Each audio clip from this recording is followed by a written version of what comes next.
Welcome to Happily Ever After is just the beginning. Keeping your relationship not just together, but happy, and we mean truly happy, is part art and part science. You've come to the right place. Here's your host, Leslie Dories. From the early beginnings of mankind, humans have belonged to tribes. And this is because we're designed to live in community. Unlike animals like the tiger, it's really hard to survive on our own. In fact, humans have the longest childhood of any animal on the planet. Can you imagine being on your own at 3 or 5 or even 10 years old? So for most of us, we aren't even completely on our own, even when we're adults. We have roommates, friends, and yes, sometimes even family. So why is independence so important in our romantic relationships? Now, I do agree that the need to spend time on your own, or at least separate from your significant other, is a continuum that we fall on in different places. And maybe that's really the crux of the matter. So to help unpack this independent versus dependent versus interdependent challenge, I've invited author and marriage and family therapist, Dr. Darlene Lancer, back to the show. So Dr. Lancer, thank you so much for coming on and talking about what to be a really tricky situation in many couples. Well, you're talking about codependency, how that differs from healthy dependency in couples. Right, because you wrote a piece that I read on the Good Men Project titled, Are You Codependent or Interdependent? And there's also this thing about independence versus like completely subsumed, completely dependent, which I kind of look at as the real definition of codependence. So you kind of address the dependent-independent questions in that article. So could you expand on that a little bit? Sure. First of all, I want to just thank you for asking me to speak to your audience. I always like to be able to educate people on something that's often very misunderstood, and particularly in this area where a lot of psychologists and writers blame the codependency movement for breaking up relationships and ignoring healthy dependency. However, they don't understand that codependent attachment is not healthy. So they have codependence typically because of their childhood experience, have anxious attachment or avoidant attachments. So they're either don't feel that they're close enough, and they usually bond with someone who's avoidant. So they're always pursuing that person, or unhappy that they're not getting their needs met. Or because of childhood experiences, people grow up and are afraid of closeness, usually either being shamed or abused or abandoned, and so they avoid relationships. But they still have a need for dependency. They end up with someone who's going to pursue them. So what happens is, and I've written about both in my book, Conquering Shame, because shame underlies a lot of this, and also an article I have on the dance of intimacy. So you have, they do this dance, and I diagram this in my book, where the unconscious needs that they each have are held in the other person. So I'm a pursuer, let's say, and you just don't spend enough time with me, and I'm lonely, and I complain about that. You're on the computer, you're with your friends, or you're just distant, and I don't honor my own needs for independence, because, you're opening, you said we have dependency needs, but we have both. So exactly. I don't know how this relates to the animal kingdom, because I'm not a zoologist, but we have needs for autonomy and we have needs for dependency. And it's really interesting. Yeah, it's interesting that you point that out, because the person who I did my supervision with was always talking about, how can we be comfortable in our own skin, be on our own, but also be connected to other people. And I think that's what you're talking about in this dance.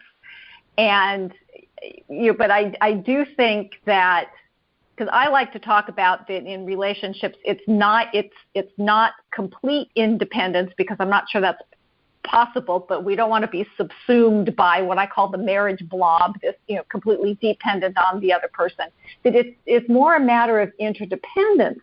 But then that kind of comes smack up against this concept of codependence. I actually had clients, and she was so frustrated because his individual therapist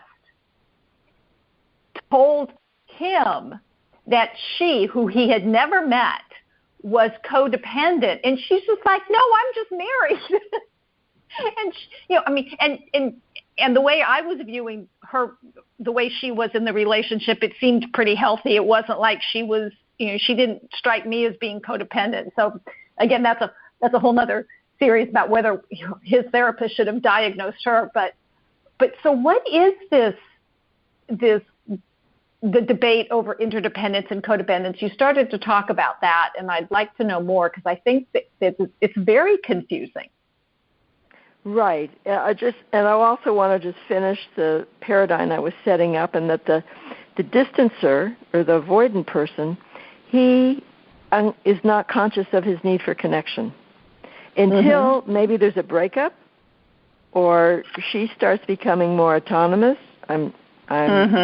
Or he, it could be male or female. Right, either way. And then suddenly he's pursuing. Then it flips, and he's, going after her. But usually relationships stay static, which is not healthy. So one person is always pursuing, and the other person is always distancing.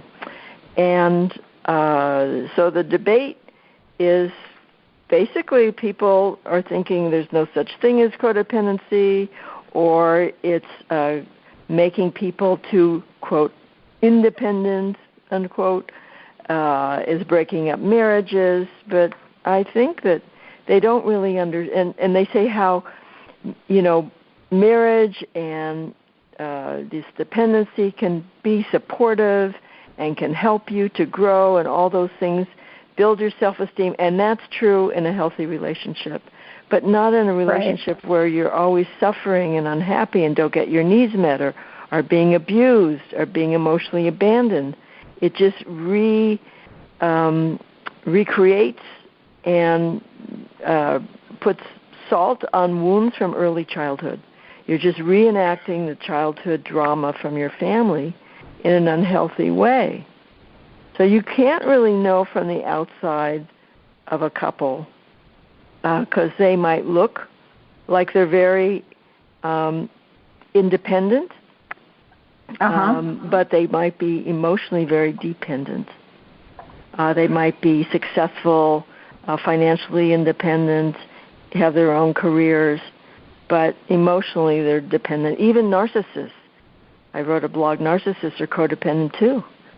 So they're very dependent on what you think about them, and there's some that never bond and never get in a relationship, but a great many are married and they don't want a divorce, and even though they don't want closeness or they don't want any emotional intimacy, they still want their partner around, and their partner's suffering because they're not getting any emotional needs met, but they can't leave. So the other thing about codependent relationships is that they're afraid to be alone, or once they get attached, they give themselves up. So I wrote another blog about, do I have to lose myself to love you? So a lot of times you might have a controlling parent, and it's like, or a narcissistic parent. You have to give up who you are to get the love and approval of that parent, and that sets you up for that kind of relationship. Right, because that's the one thing that, it's a relatively, I don't know if I should say it's commonly accepted, but there is this idea that we tend to marry people very similar to whichever one of the parents, or maybe the combination of both, that we had a difficulty with, so that we could work through those issues with our partner. And I don't know if this is part of the codependency concept or not, but I think most people try to do it, or the idea is that it's done in a healthy way. But if we don't understand what those wounds from our childhood are we just keep repeating the pattern over and over Right. again, and then we understand why we never find good relationships. It's like, well, okay, because we keep picking people who are, who exacerbate those wounds instead of help us heal them. Yeah, and Freud said, you remember, it's the repetition compulsion. You remember or you repeat, and in CODA they say, or you recover or you repeat. So it's not enough to just know this in childhood. You really have to go into therapy. You have to do the work to feel the pain, to heal it. The other thing is there's no boundaries in codependent relationships. So if your partner feels anxious or guilty or resentful or something, it's like right away you think it's your fault and that you have to do something to change it. You might even be blamed by your partner because they're not taking responsibility for their own feelings.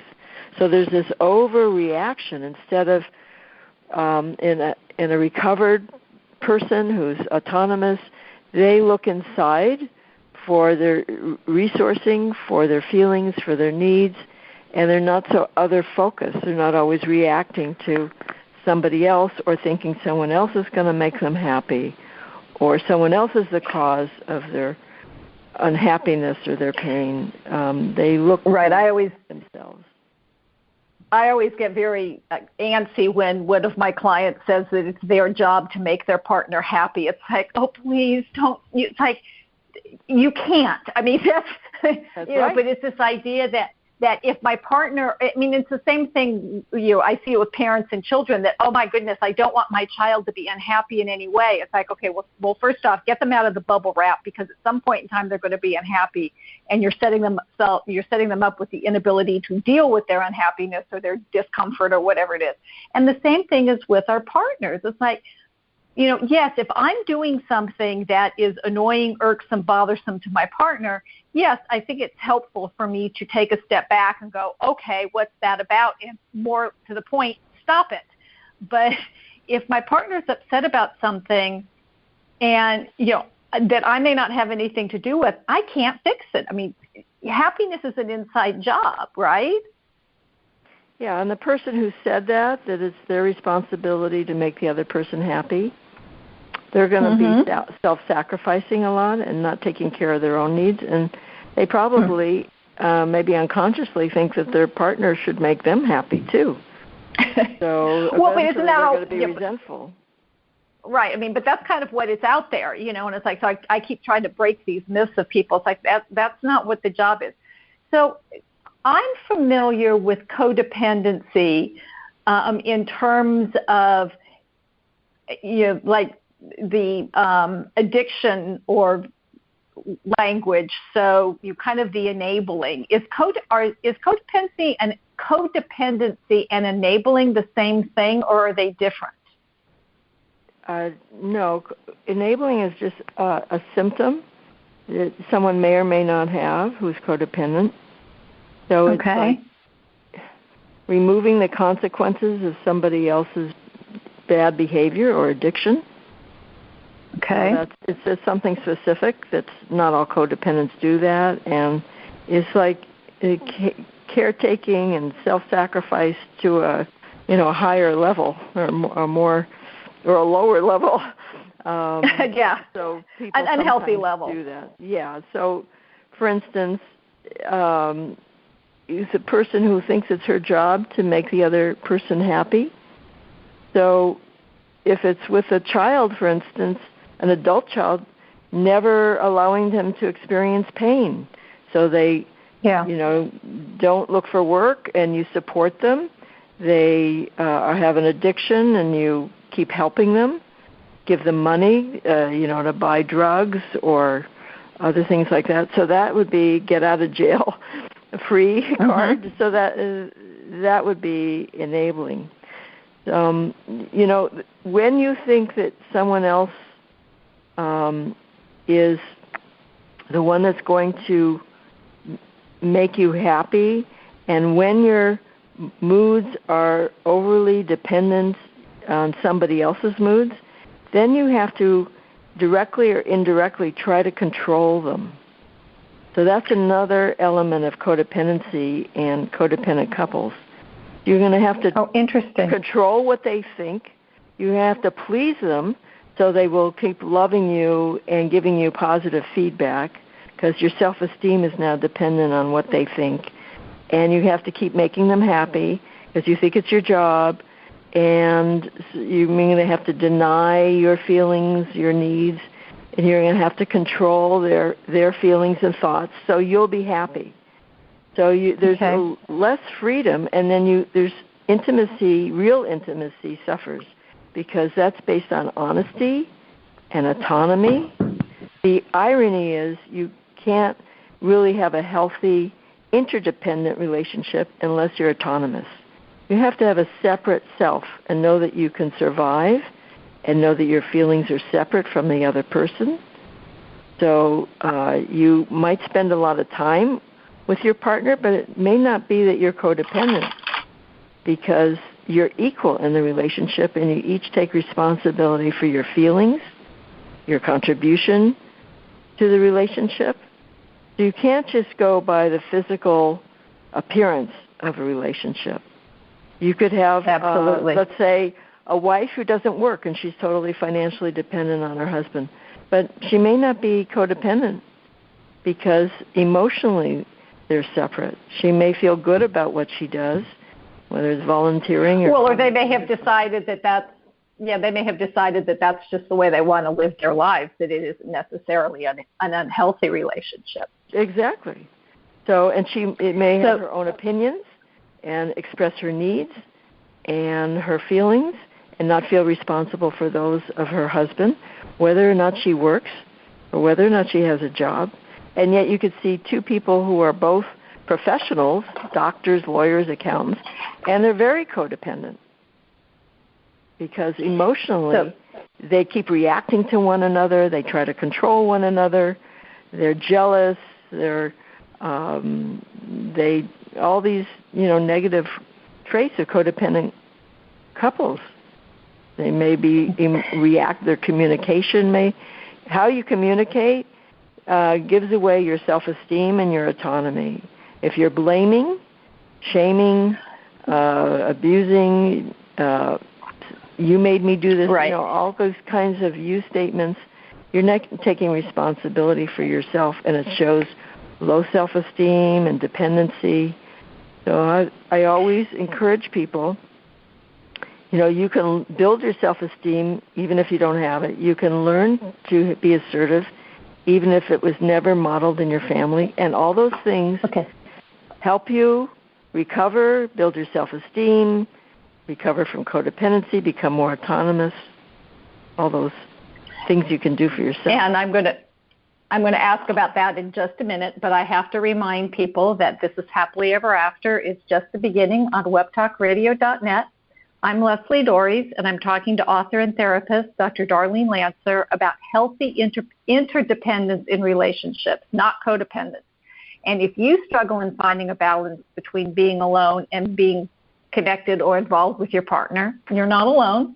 But as we've been talking about, there is a solution.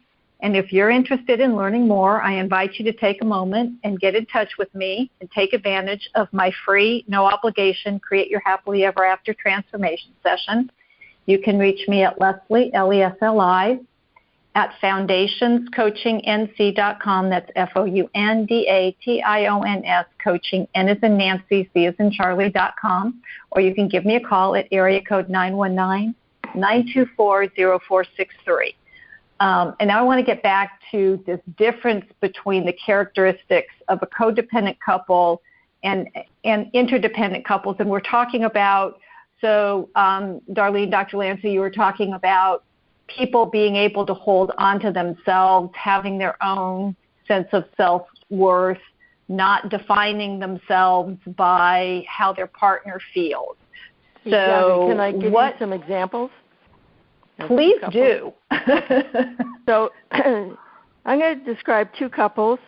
This is elaborated in my book, Codependency for Dummies. The Joneses and the Browns, okay? And they meet, every week, and they play doubles tennis, okay? So all right. Now, And what one couple is interdependent and the other one is codependent. So the Jones consider each other best friends, and they enjoy tennis tournaments. They socialize with the other couples they meet. They leave uplifted, relaxed. They're able to talk about the challenges in their game, their mistakes, their strategies. They have an attitude of helping one another and their game, and they support one another. Okay, then you have the Browns, and they also play doubles tennis every weekend, and they spend a lot of time together too. And they think that they're best friends too. But maybe the wife has tried to quit because doesn't feel good about her game, but her husband threatens to, I'm going to go do the tennis circuit alone if you don't go with me. And so maybe she's late getting ready because she really is doing what she doesn't want to do to please her husband. And he's angry. Right. And she feels guilty. And then they don't talk on the way to the game. And then afterwards, he criticizes her about her playing. And this is why she's not looking forward to playing. And they don't usually socialize afterwards unless they win. But even then, the husband keeps trying to improve her game. So he's critical of her. So that's one type of scenario. So the Joneses, they're cooperative, and they treat each other with respect, even if they make mistakes. They're fed by each other's company, and they're able to be close and reveal their flaws or their weaknesses. Now, the Browns, they're emotionally reactive, and it's not safe. It's not safe for her to be open or close because they're each incomplete and reacting to one another. They might have romantic moments or romantic rituals where they feel like one, but then they boomerang into being reactive again. And there's a power imbalance in my example. The husband's abusive emotionally. And she tries to express her power and her hidden anger by being chronically late. She can't quit because she's afraid of abandonment. But so is he. So he threatens her, but he doesn't really do it on his own. So they keep doing, they're in bondage to one another, and they can't talk about their problems. And both of them are miserable.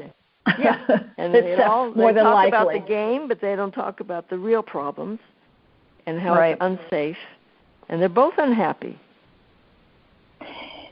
So how do people move? Because, and like you said, if you're just looking on the outside, you may not be able to tell, although I think if somebody were listening to the codependent couple, they might pick up some clues because there would be the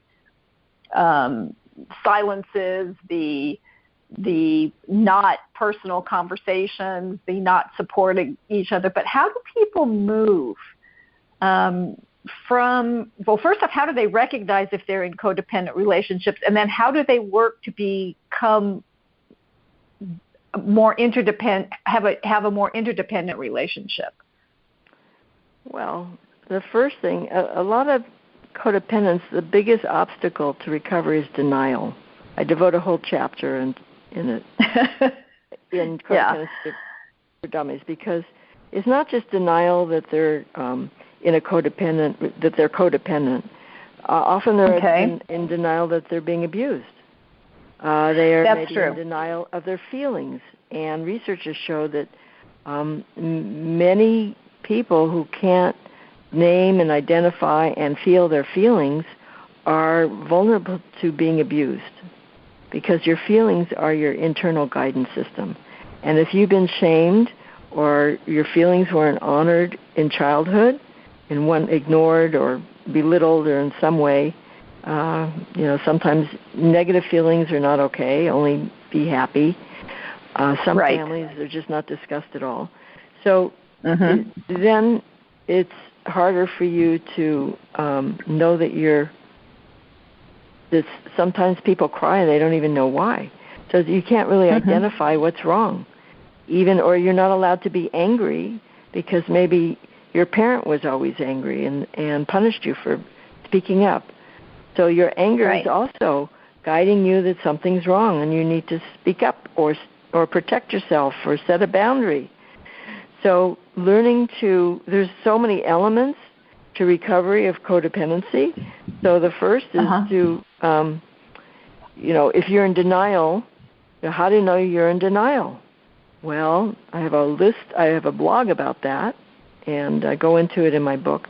But, if you're always thinking, I wish things were different, if only he would this or she would that, or maybe when he gets a better job, or maybe when I have children, or maybe after the wedding, there's something in the future that's going to change. Yes.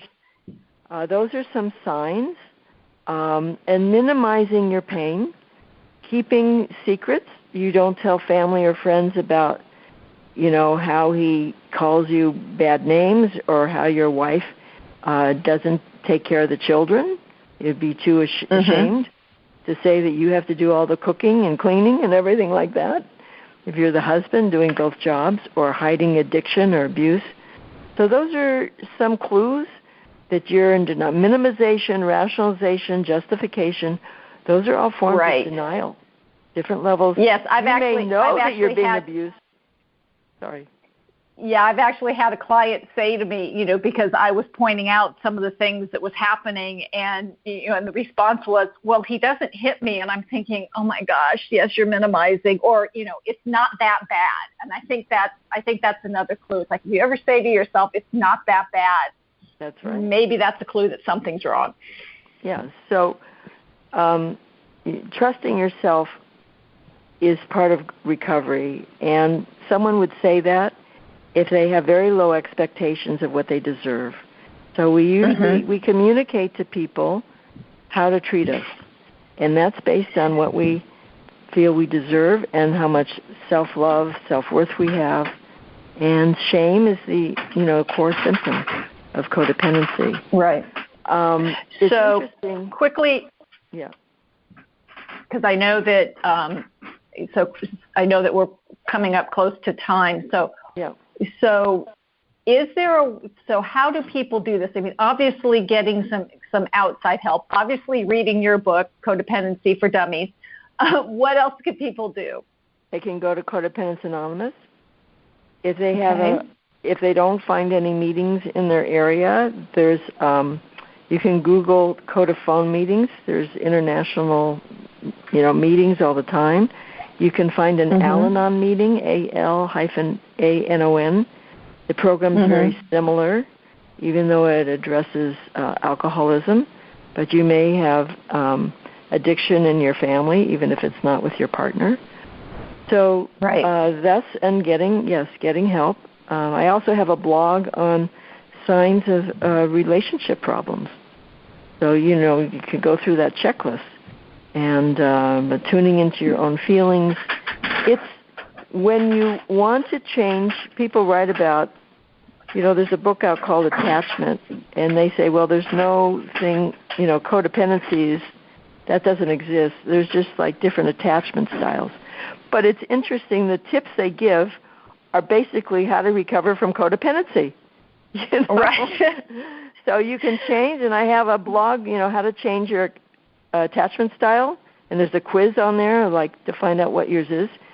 And the steps. Oh, really? How interesting. Yeah, the steps to recover are the same as recovering from codependency. It doesn't matter if you're avoidant or anxious. You have to learn to be autonomous. You have to learn to be assertive and set boundaries. You have to build your self-esteem. These are all doable, no matter how far down the progressed your codependency is, and there's stages that I discuss on my website and in my book. You can turn that around, and instead of a negative feedback loop where you're going downhill, turn that around into a positive feedback loop, and you feel better and better and better. You build on that. Okay, so we're talking about the book that you wrote, Codependency for Dummies, which I'm going to assume is available at Amazon? It is digital and paper. And then if you relate to shame, I wrote a book on conquering shame. And I have ebooks on building yourself and webinars on building your self-esteem, learning to be assertive, a self-love meditation is on there. There's a lot of information if you're in love with a narcissist. I have a book for you on that. So, and people can find this where? Can you share your website? Sure. Links to my talks, my books, my Facebook page, my YouTubes are all at whatiscodependency.com. Okay, so that's all one word, what is codependency? Yeah. Okay, which I think is great because, I'm not a big fan necessarily of labeling stuff, and maybe that's where we all get caught up. But if you're actually having some serious difficulties in your relationship, and by the way, if it's also in more than one relationship that you're involved with, because if you can't create boundaries, if you tend to give yourself up, if you do these things that have been described today as codependency, then we don't care necessarily what you call it. It's causing you problems. And, the real question, as we said, isn't whether it's codependence versus interdependence. The distinction is real, and it's really important. And the interdependence is the foundation for the healthy and happy relationships that we all deserve. And codependence creates problems for us. So if you've recognized yourself today, I encourage you to please keep listening to the show. Get in touch, with Dr. Lancer's information. And until next week, stay loving.